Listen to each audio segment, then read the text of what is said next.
un sujet de santé pour vous informer, vous sensibiliser, mais surtout pour vous accompagner dans votre quotidien du lundi au vendredi à midi sur Joma TV. Effectivement, aujourd'hui, nous allons parler de santé.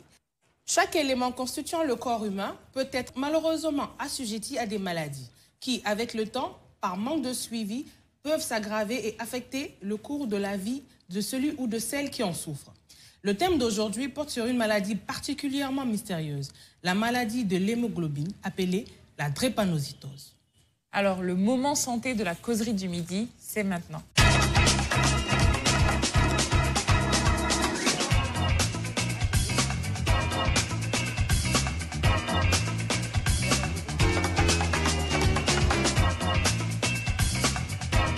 Notre premier invité de parcours est le docteur Mamady Dramé, qui est médecin généraliste et qui est aussi l'un des fondateurs du centre SOS Drépano Guinée.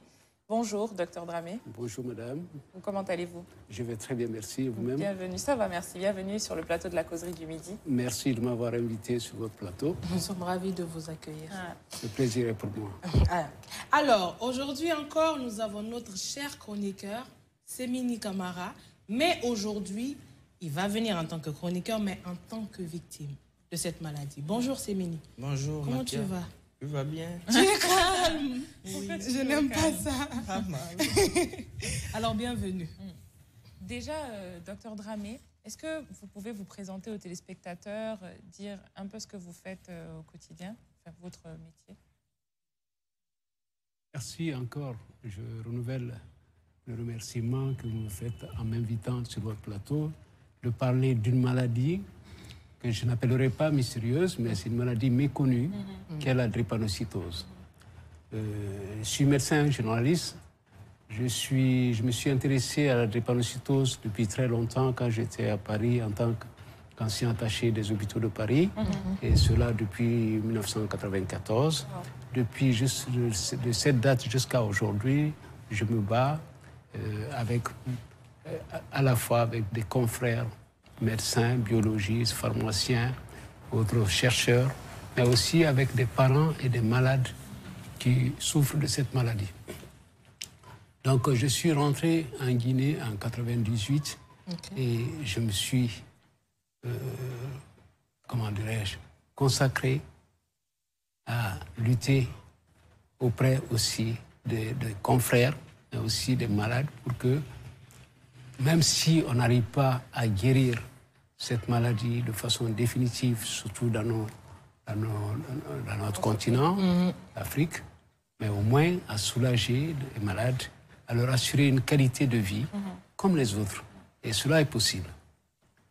Parce que la drépanocytose, c'est une maladie qui peut se dépister, qui peut se prévenir, qu'on peut prévenir, j'allais dire, mais qui est difficile à guérir. Mais avec un suivi régulier, un dépistage précoce et une observance des conseils de vie, d'hygiène de vie, le drépanocytaire, comme dans les autres pays, surtout où il y a des programmes de lutte contre la maladie, peut se porter bien et longtemps comme les autres. Aujourd'hui, cela est possible, contrairement à des idées reçues dont on pourra en parler. Dieu merci. Alors, merci pour cette présentation, docteur. Et est-ce que vous pouvez nous dire exactement qu'est-ce que c'est que la drépanocytose? Alors, la drépanocytose, le terme vient de drépanos, qui veut dire, c'est en grec, faucille. Donc, la drépanocytose, c'est une maladie génétique, donc liée à un défaut de la fabrication des globules rouges dans l'usine qui fabrique les globules rouges, qui s'appelle la moelle osseuse. Et cette usine, au lieu de fabriquer des globules rouges normaux arrondis, contenant de l'hémoglobine normale A, fabrique des globules rouges en forme de faucille. La faucille, c'est un instrument qui permet de récolter, mais ça c'est, je dis, ceux qui ne le savent pas, et qui est donc courbé. Le chercheur qui l'a découvert l'a donné cette forme-là, donc en anglais, qui s'appelle sickle cell, cellule en forme de faucille. Alors, cette forme de faucille fait en sorte que le globule rouge, dont le rôle est de transporter l'oxygène à partir de l'hémoglobine contenue, qui est la protéine qui transporte, qui fixe d'abord l'oxygène, qui le capte au niveau des poumons et l'amène au cœur, qui le distribue partout dans le corps. Alors, l'oxygène, là, si ça fait défaut à une partie du corps, cette partie va souffrir. Si c'est les muscles, si c'est les os. Alors, donc, le sujet normal a de l'hémoglobine normale A, alors que le sujet drépanocytaire a de l'hémoglobine S. S dit pour l'abréviation de cycle en anglais. S. Donc, à cause de cela, de ce défaut de malformation de l'hémoglobine, les globules rouges sur le drépanocytaire circulent mal parce que cette forme les rend rigides, les rend fragiles et lors de certaines activités, notamment de l'effort physique ou dans certaines situations telles que la situation de stress, ce stress peut être dû au froid, à la chaleur, à des émotions. Tout ceci peut contribuer à amener le globule rouge drépanocytaire à ne pas avancer, à ne pas fixer suffisamment d'oxygène et à ne pas circuler dans les tuyaux de sang pour apporter l'oxygène au tissu. Donc les parties, donc, une fois dans cette situation, ils vont aller se regrouper à un niveau donné du corps et empêcher l'oxygène d'arriver là où il faut. Ce qui fait, par exemple, chez l'enfant drépanocytaire qui se met à jouer toute la journée, si en fin de journée, il aura beaucoup de globules rouges qui se sont entassés dans les bras, dans les pieds, et qui font mal après. Au moment où toute la journée, il s'amusait, tout le monde est content, tout va bien, le soir, il se met à pleurer. Il ne dort pas, les parents ne dorment pas. C'est valable aussi même pour les adultes qui passent toute la journée à monter et descendre. Tout va bien. Et le soir, il commence à se sentir mal et les gens ne comprennent pas. Cette maladie est une maladie de déficit en oxygène, déficit en oxygène dû au fait que les globules rouges drépanocytaires mal formés en forme de faucille ne peuvent pas fixer et transporter suffisamment d'oxygène dans les corps. Et les causes sont multiples, comme je viens d'évoquer. Ça peut être la chaleur, le froid, le stress, les infections. Donc, c'est facile, c'est une maladie, comme je dis, facile à prévenir, difficile à guérir. D'accord. Et je voulais savoir, vous parliez tout à l'heure des types de drépanocytaires. Vous avez parlé du S.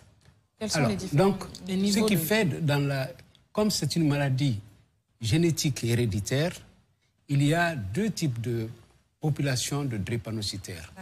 Ceux qui sont des porteurs sains, sont ceux qui ont à la fois des globules rouges normaux en grande quantité et des globules rouges anormaux S en petite quantité. Donc ceux-là, on les appellera AS. Pour la plupart, il y a d'autres formes, mais ceux dont on va parler beaucoup plus ici, c'est ceux qui ont la forme AS. Ça, c'est les porteurs sains. Alors, ceci, ça veut dire celui qui est AS a reçu un gène S d'un des parents, le père ou la mère. Pour qui cette personne-là est dite porteur sain.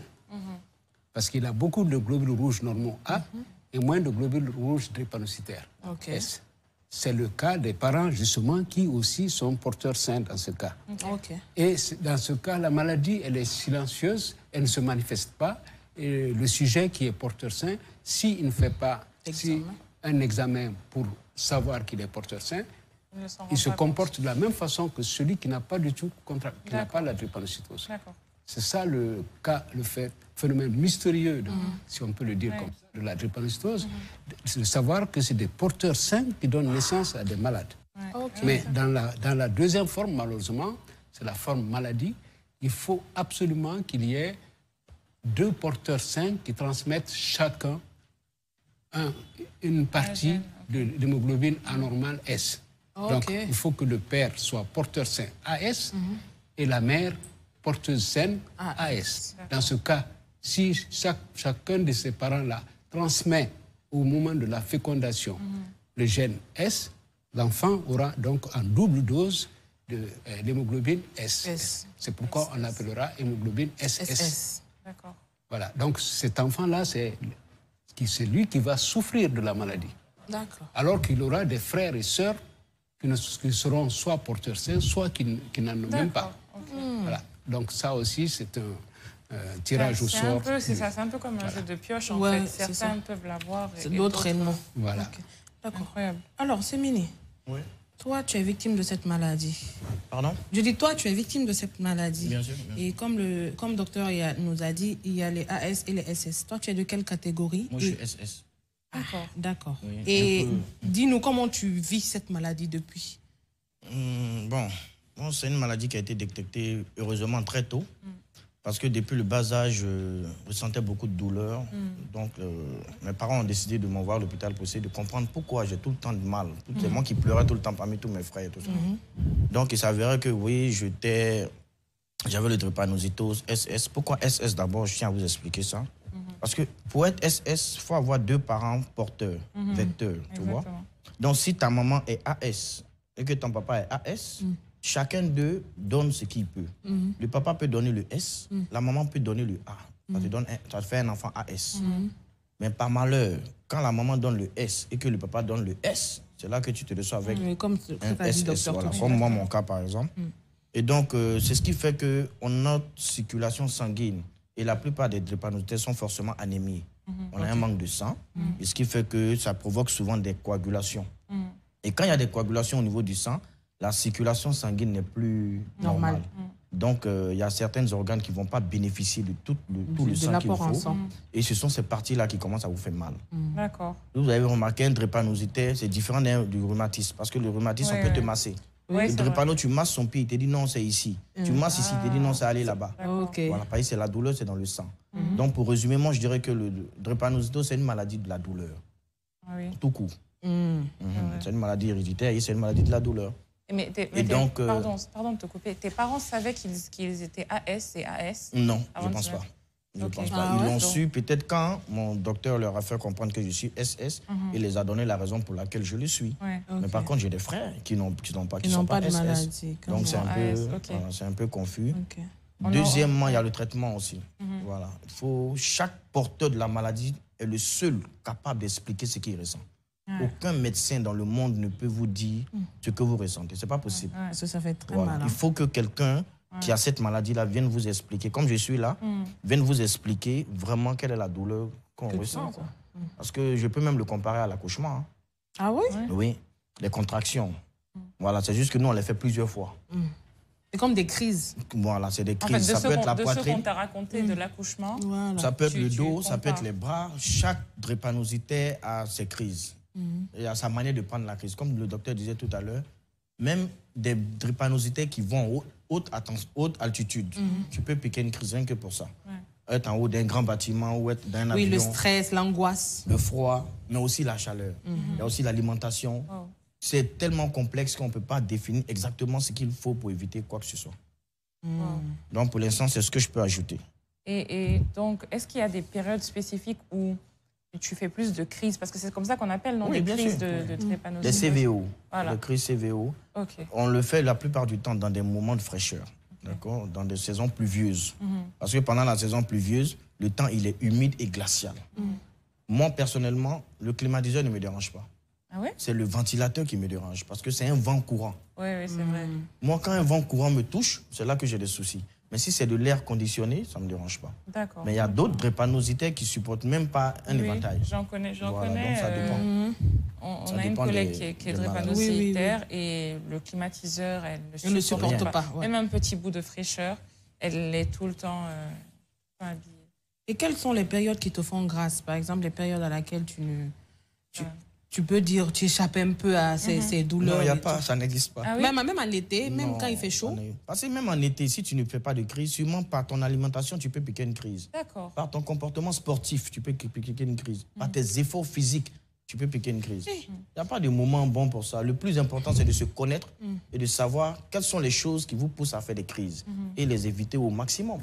Justement, docteur Dramé, on parlait de cause. C'est une maladie génétique. Mais est-ce que c'est possible que des personnes qui n'ont absolument pas le gène drépanocytaire puissent avoir des enfants drépanocytaires? Ce n'est pas possible. Ce n'est pas possible.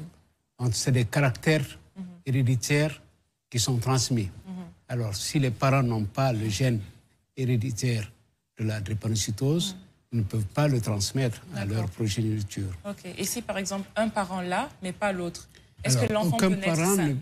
Un seul parent ne transmet qu'une moitié du gène qu'il a. D'accord. Si un parent a le gène AS, s'il a il est de type AS, à chaque naissance, à chaque grossesse, j'allais dire, à chaque fécondation, il transmettra soit le gène A, soit le gène S. Mais ça, on peut pas le mais pas les deux à la fois.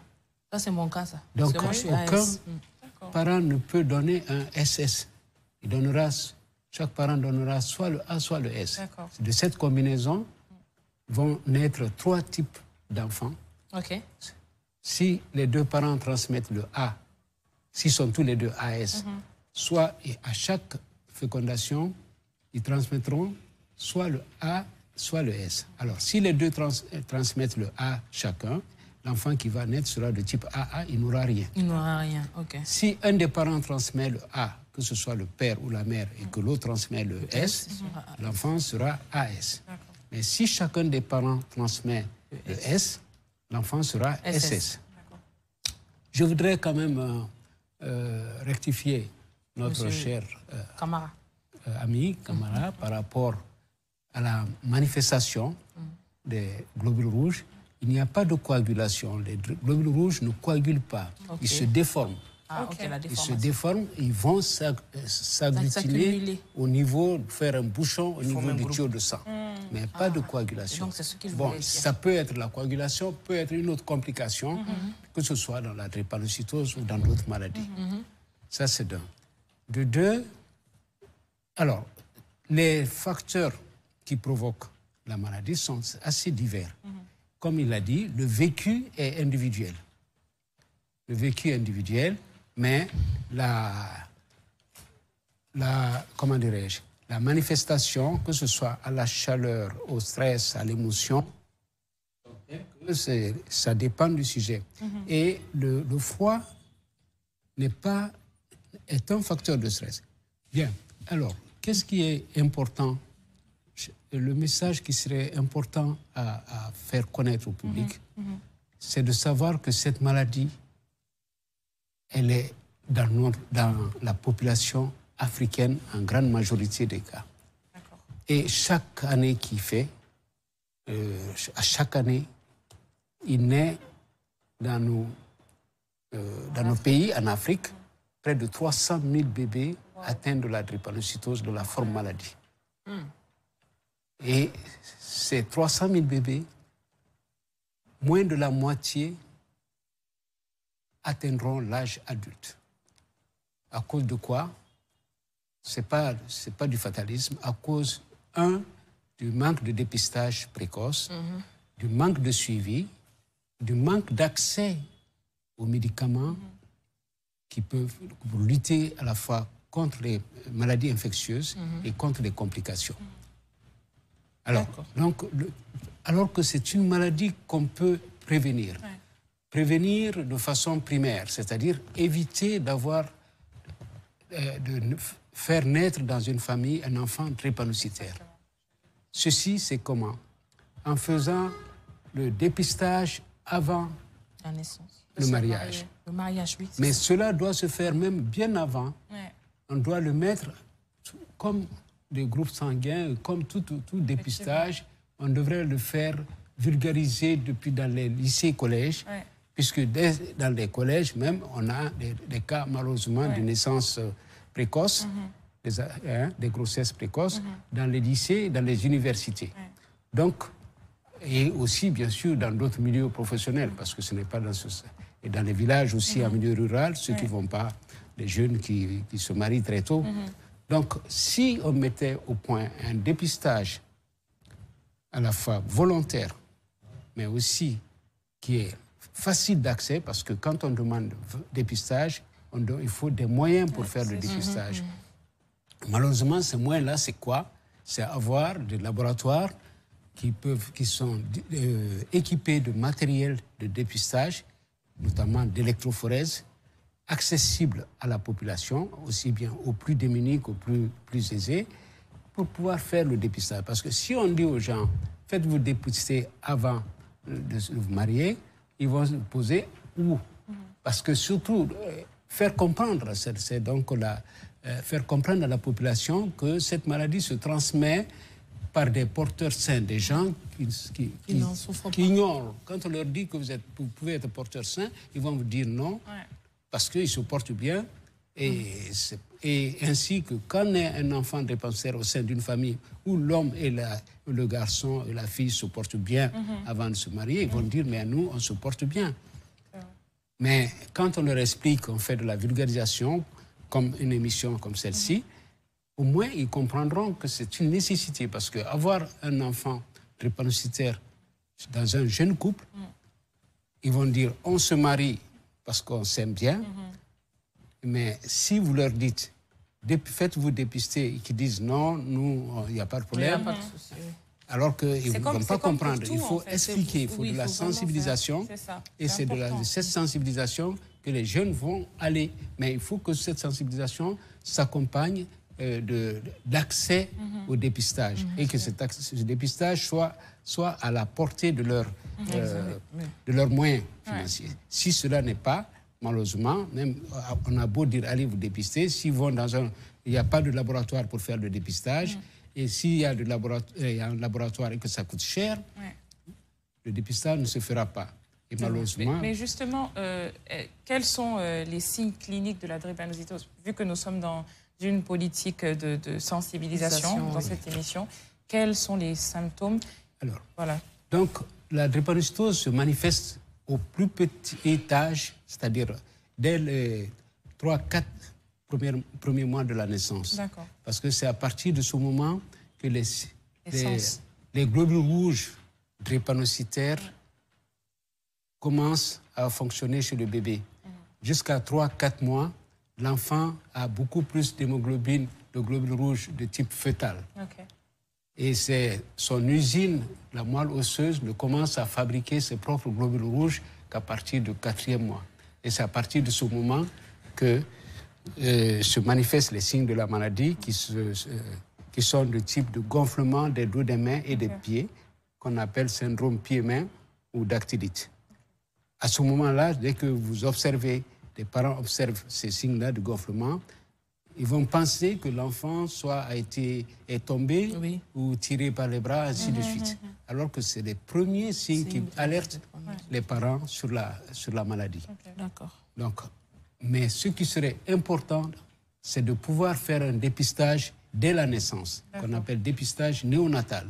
Et aujourd'hui, cela est possible grâce aussi à des appareils qui vont pouvoir dépister la maladie. Même ici en Guinée? Même ici, notre centre, qui est le seul centre de lutte contre la drépanocytose en Guinée, dispose d'un appareil d'électrophorèse qu'on appelle électrophorèse par le type iso-électrofocalisation, qui permet de faire le dépistage dès la naissance.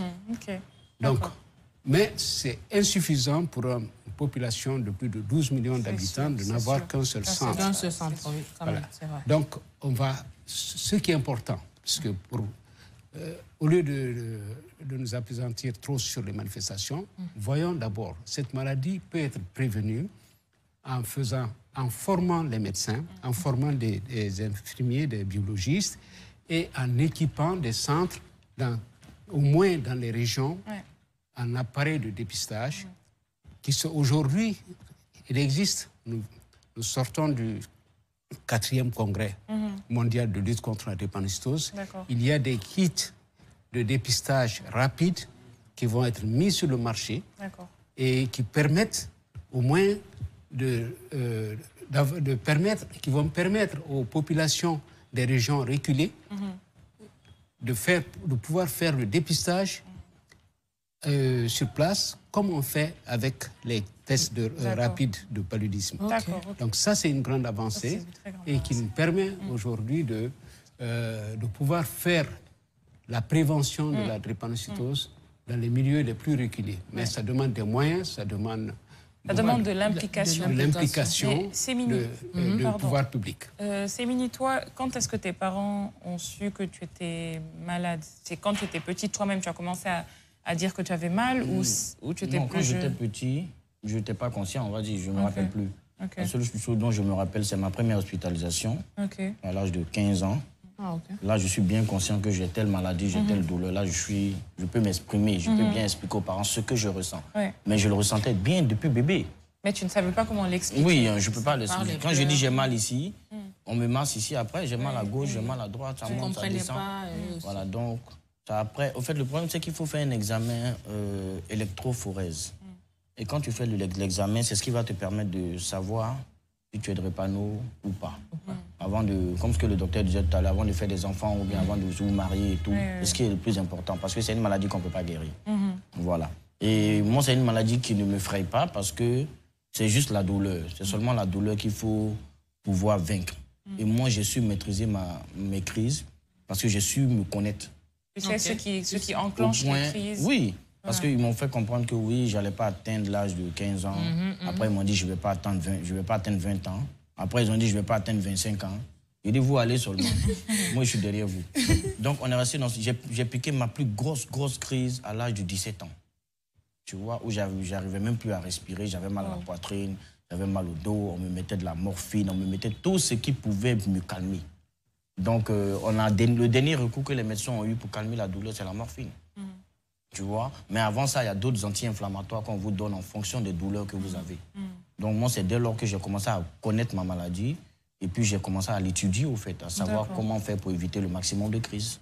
Okay. Justement, Sémini disait que c'est une maladie qui ne guérit pas, mais est-ce que ça se soigne? Alors, la drépanocytose, ça se guérit, mais ça se soigne surtout. D'accord. Ça se guérit puisqu'il y a... il s'agit de faire quoi? Il s'agit de modifier le globule rouge drépanocytaire par un globule rouge normal. D'accord. Et là, cette technique, malheureusement, n'est pas à la portée des pays, de la plupart des pays, j'allais dire même des pays africains, qui s'appelle la greffe de moelle osseuse. Alors, mais cette greffe, si elle réussit, elle peut transformer le sujet drépanocytaire SS en sujet AS. Donc, il ne va pas souffrir. Mais le nombre de cas de patients, même dans les pays développés, qui bénéficient de cette technique est tellement limité qu'on pense que ça ne se guérit pas. Cependant, aujourd'hui, grâce au dépistage précoce, au suivi régulier des malades, à l'observance des mesures d'hygiène de vie et au traitement, ensuite, mais grâce aussi au fait de ménager le drépanocytaire, de mettre le drépanocytaire selon son âge, selon son statut scolaire, professionnel, dans des conditions telles qu'on doit le mettre à l'abri des crises. Et apprendre au drépanocytaire, justement, de savoir quelles sont les situations où il peut se mettre en crise. Et là, dans ce cas, je donnerai un conseil à notre ami, parce que dire qu'il connaît sa maladie, mais même si tu connais ta maladie, il faut faire un suivi régulier. Parce que des fois, tu te portes bien, et malheureusement, à cause du fait que tu te portes bien, surtout quand ils sont jeunes, tu te laisses aller. Donc, ils vont suivre leurs camarades qui ne sont pas... Eux, ils ont un taux d'hémoglobine bon à mal an, quand tout va bien, autour de 9 à 10 grammes, au moment où leurs camarades, qui ne sont pas drépanocytaires ou qui sont porteurs sains, se trouvent en 13, 14, 15 grammes d'hémoglobine. Et c'est la quantité de globules rouges qui détermine la quantité d'oxygène à transporter et à supporter l'effort. Donc le suivi régulier est très important pour la qualité de vie et l'espérance de vie du drépanocytaire. D'accord. Alors, docteur, comment cette maladie évolue s'il n'y a pas de greffe? Pardon? Comment la maladie évolue s'il n'y a pas de greffe? Parce que vous dites que c'est difficile. Greffe, je dis, ça c'est vraiment le dernier recours. Même dans les pays développés, on le réserve aux drépanocytaires qui sont exposés aux crises vaso-occlusives fréquentes, exposés aux crises d'anémie aiguë et donc aux transfusions répétées. Donc, c'est à ceux-là qu'on réserve, parce que non seulement c'est comme technique, c'est assez sophistiqué, ça demande beaucoup d'expérience de médecins spécialisés, ça demande un équipement et ça coûte cher. Donc, ce n'est pas à la portée de tout le monde. Et aussi, c'est limité par le fait qu'il faut avoir des donneurs compatibles. Oui, exactement. Bon. Donc, mais aujourd'hui, l'espérance de vie des drépanocytaires qui vivent dans des pays où ce programme, il y a un programme de prise en charge de la drépanocytose qui est bien en place, qui fonctionne, qui donne accès à tout le monde, à tous les drépanocytaires d'être suivis. Grâce à cela, et que ces drépanocytaires-là aussi soient observants des mesures d'hygiène, qu'ils ne fassent pas n'importe quoi, qu'ils respectent les rendez-vous de consultation. Et quand tout cela est bien mis en place, qu'il y ait vraiment un bon équilibre de communication entre le malade, la famille et le personnel soignant, et que tout le monde joue son jeu. Rôle.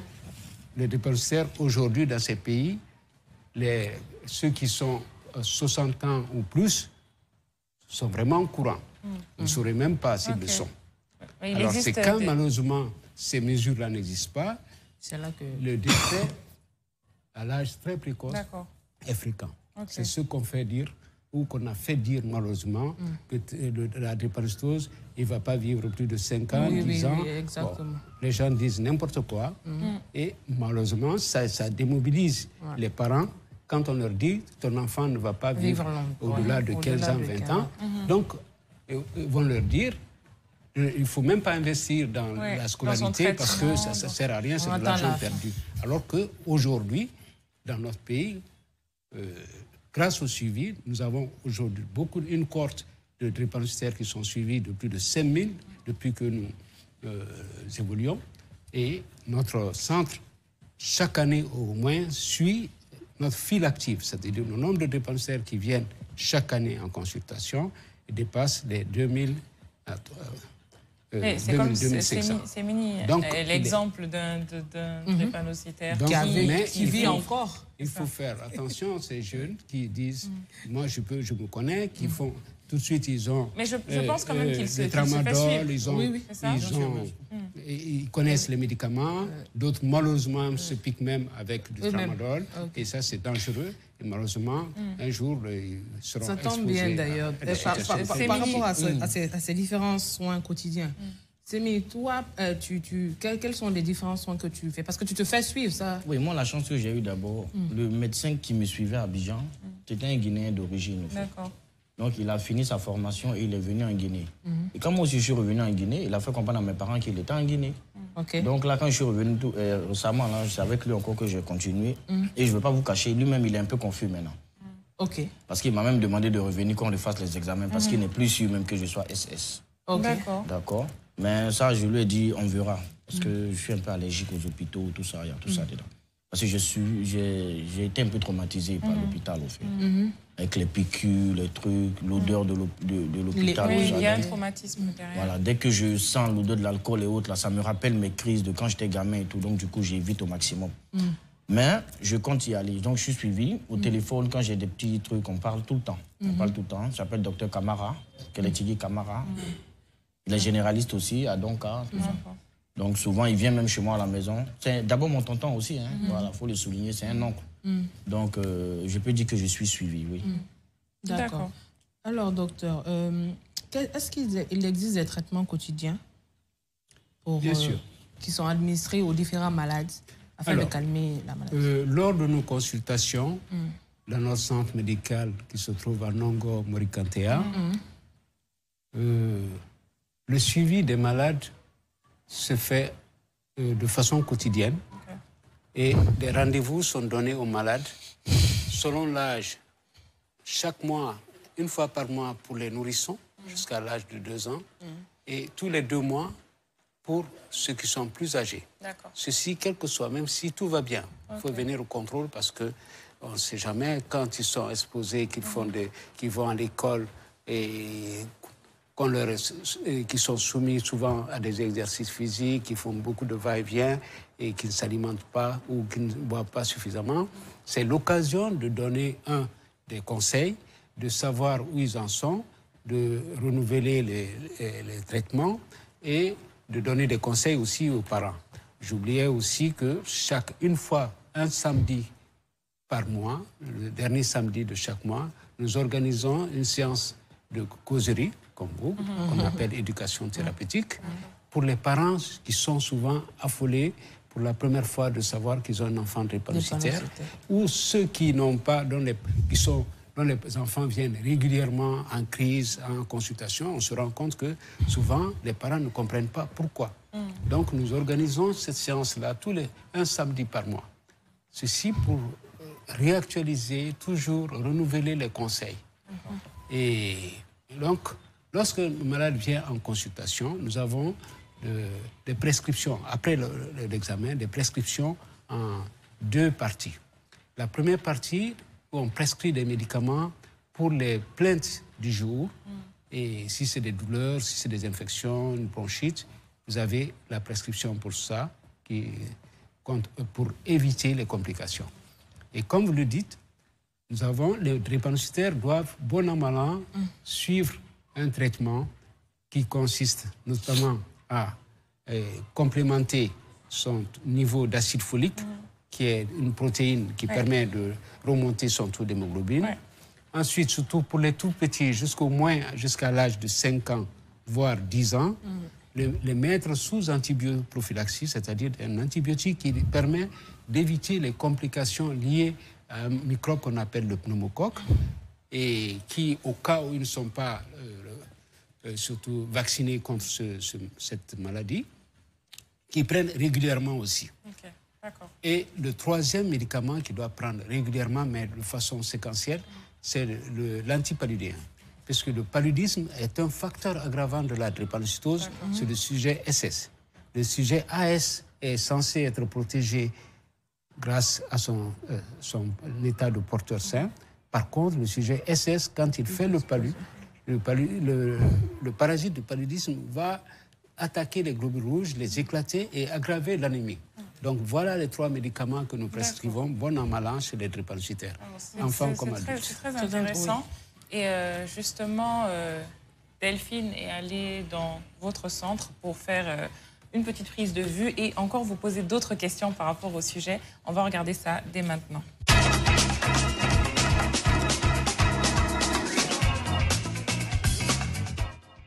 La drépanocytose, c'est une maladie génétique, une maladie héréditaire, et c'est la première maladie génétique en Afrique subsaharienne. Donc, elle fait l'objet de beaucoup de recherches dans le monde, et elle fait l'objet de beaucoup d'attention, surtout en ce moment. Et comme preuve, je reviens du congrès mondial, du 4e congrès mondial de lutte contre la drépanocytose à Paris, qui a eu lieu du 16 au 18 juin. Et au cours de ce congrès, il y a eu beaucoup de communication, beaucoup de données par les recherches cliniques et scientifiques et biologiques sur cette maladie. Alors, la drépanocytose, c'est une maladie donc qui est due à un déficit, à une malformation des globules rouges du sang. Et les globules rouges du sang ont pour rôle de transporter l'oxygène au tissu. L'oxygène, c'est l'élément fondamental et vital de nos cellules, de nos tissus, que ce soit les os, les muscles, les viscères et tous les organes. Nos organes ne fonctionnent que par l'oxygène. Cet oxygène est apporté par les globules rouges. Et si ces globules rouges sont mal formés, en forme de faucille qui donne le nom à la maladie, comme anémie falciforme, et drépanocytose, pour parler d'un terme scientifique, donc il va sans dire que les cellules vont souffrir. Donc, un des premiers conseils à donner aux drépanocytaires, même quand ils sont tout petits, tout enfants, quand ils sont nourrissons, quand ils passent la journée à courir dans la maison et sans s'arrêter, le soir, ils ont mal. Donc, la première des choses, c'est l'effort physique. Ça demande aussi une hydratation parce que les globules rouges drépanocytaires sont mal hydratés, donc leur manque de l'eau, ce qui fait que leur circulation dans les tuyaux de sang est ralentie. Donc, on conseille aux drépanocytaires de beaucoup boire. Alors, c'est des conseils, on ne peut pas, c'est par étapes, hein. selon les conditions de vie, la drépanocytose demande un état, un mode de vie calme, sans stress. Donc, le stress est un facteur favorisant de la maladie, avec une bonne alimentation, une hygiène de vie alimentaire conforme aux conditions, à l'état du drépanocytaire, donc qui doit être riche en tous éléments, que ce soit les éléments, les sels minéraux, que ce soit les vitamines, les protéines, les glucides, mais de façon équilibrée. Il n'y a pas de conditions spécifiquement particulières au drépanocytaire que dans d'autres maladies. Seulement, la différence, c'est que le drépanocytaire a besoin de conditions de vie, d'environnement calme et adapté à ses fonctions, déjà à son état de déficit en globules rouges. Donc, c'est quelqu'un qui, s'il fournit beaucoup d'efforts, l'oxygène qu'il faut pour fournir cet effort est déficient, puisque les globules rouges qui apportent cet oxygène-là sont aussi déficients. Voilà, comme vous l'aurez vu, chers téléspectateurs, on en a appris un peu plus sur la maladie qu'est la drépanocytose. Donc, moi, je conseillerais aux gens d'aller se faire dépister. Comme c'est une émission de sensibilisation, on ne sait jamais. Toi, tu as découvert récemment que tu étais porteuse sein, c'est ça? C'est ça. Et donc, j'espère que les gens iront se faire dépister. C'est important, surtout pour votre progéniture et pour les générations à venir. Oui, exactement. Alors, docteur, merci beaucoup d'être venu sur ce plateau. On ne va pas s'arrêter là. On va aller jusqu'à votre centre et avoir plus d'informations là-dessus. On vous remercie pour votre temps. Merci. Et surtout de vous être déplacé. Ouais. Et merci aussi à Sémini qui nous a un peu parlé de sa maladie. Et on espère que vous avez appris avec nous. Donc, vous trouverez cet épisode sur la page YouTube de Joma TV, ainsi que tous les épisodes précédents. Merci beaucoup de nous avoir suivis et à demain pour un nouveau sujet. Au revoir. Au revoir. Au revoir.